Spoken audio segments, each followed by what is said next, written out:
How we doing? My name's Grayson, working for a company called Roadmasters, and today we're working on this lovely 1947 Chrysler Town & Country convertible. We've done a lot of work to this car. We put in a 1955 first generation Hemi motor and suspension, transmission, everything. And one of the things that the customer was concerned about was the top wasn't working. When the Chrysler came in, it had these original actuators, and they of course were 6-volt actuators. I determined that one of the screw jacks was bound up and they were both a little bent. I straightened out the shaft, which was this thread here, and I got them moving, but they weren't moving very well. They were moving very, very slow with the 6 volts. And of course we were upgrading to 12. I sent the motors out to be checked, and I was told that they would survive 12 volts, which is fine, except it then made the motor spin so fast that the top was jerking up and down and bouncing back and forth and in danger of doing some other damage to the car. So I had to come up with a different solution. The first solution I came up with was to convert the original threaded rod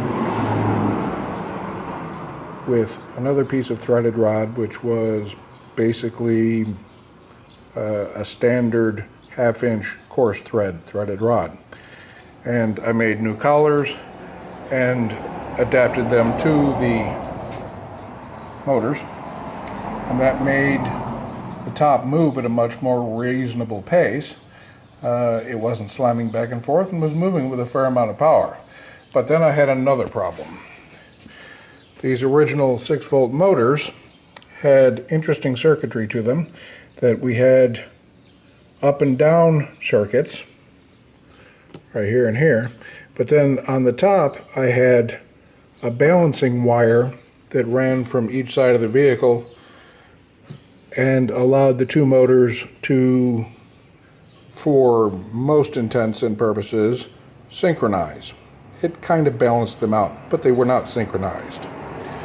So my new problem was, after spinning several revolutions on the finer threaded rod, the two motors were out of sync with each other and the top was starting to go crooked.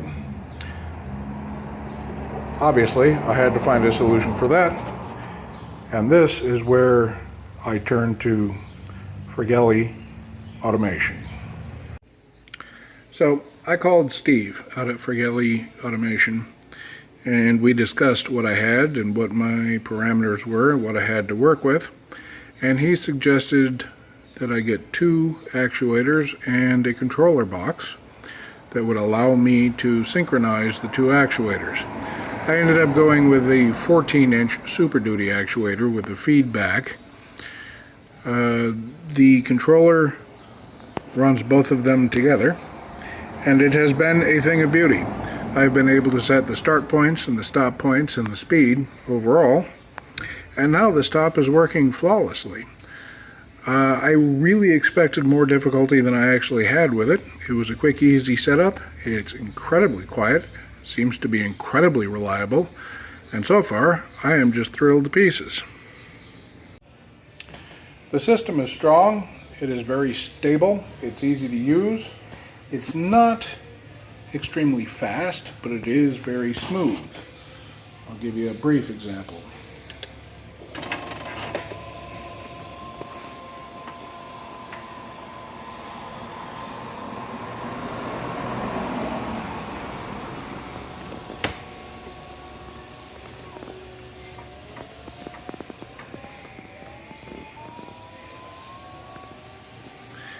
And the synchronization has been fantastic. This top has not cocked to one side or the other at all.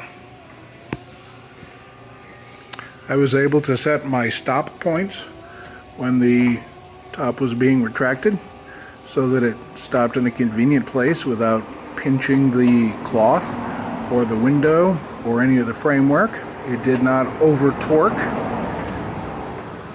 And I was able to adjust my stop point at the top as well, so that it did not slam against the top of the window.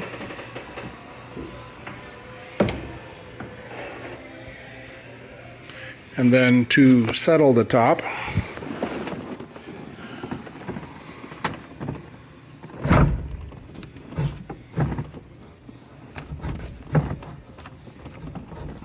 and she was done.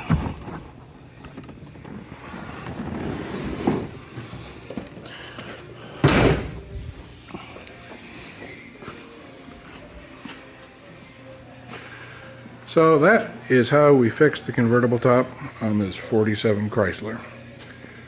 Thanks for watching.